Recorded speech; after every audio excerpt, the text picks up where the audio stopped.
Excellence, Monsieur Denis Sassou Nguesso, Président de la République du Congo,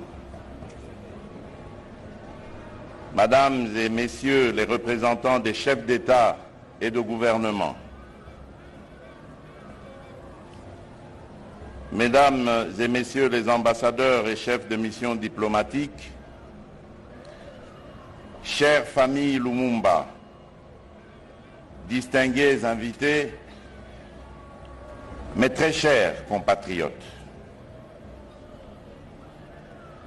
Après 61 longues années, Patrice Emery Lumumba, héros national, combattant de la liberté, défenseur de l'unité nationale, est de retour chez lui, parmi nous.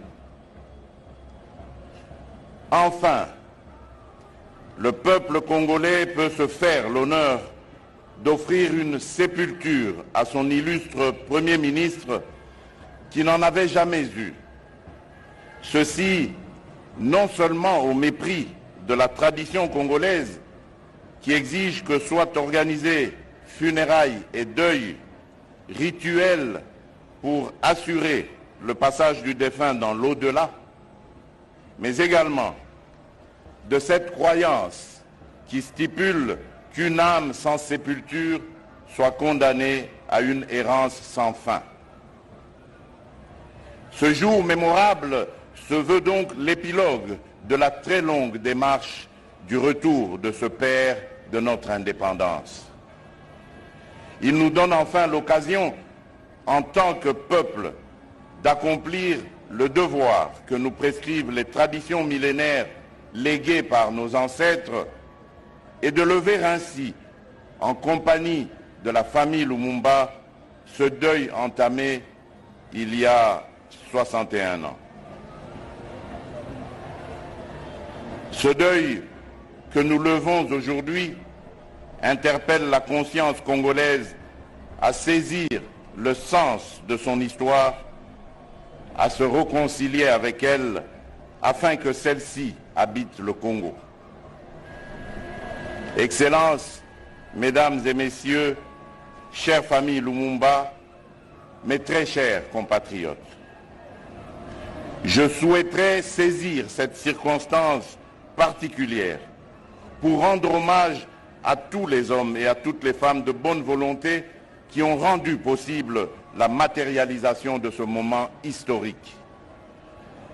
Ma pensée va d'abord, et tout à fait naturellement, à la famille biologique de notre héros national. Par-delà les épreuves d'une disparition cruelle, cette famille a connu et traversé une longue période d'une insupportable absence sans jamais se départir de sa dignité. En cela, elle a démontré à la face du monde sa pleine adhésion, sa pleine communion avec Patrice Emery Lumumba. À la famille ici présente, enfants, petits-enfants et arrière-petits-enfants, je réitère la reconnaissance de la nation tout entière, fière de s'associer à l'héritage politique et spirituel légué par leur illustre aïeul. Je voudrais également remercier le peuple belge et ses autorités, particulièrement le roi Philippe et le Premier ministre Alexander De Croo, non seulement pour la part déterminante prise par la Belgique à travers notamment ses universitaires, ses parlementaires et ses leaders d'opinion, mais surtout pour avoir contribué au rétablissement de la vérité sur ce triple assassinat. Après des années de déni, l'histoire tragique du martyre de Lumumba et de ses deux compagnons, Maurice Mpolo et Joseph Okito, qui viennent d'être admis depuis le 9 juin dernier dans l'ordre national héros nationaux Kabila Lumumba, est enfin mieux connue.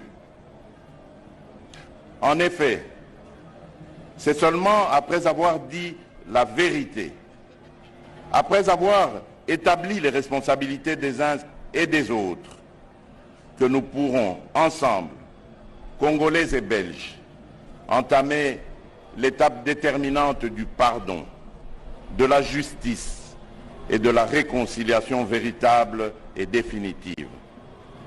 Enfin, ma reconnaissance s'adresse aussi tout particulièrement à vous tous qui formez l'ensemble des peuples du Congo et d'Afrique, car vous avez fait preuve de patience, de maturité, de retenue et de solidarité.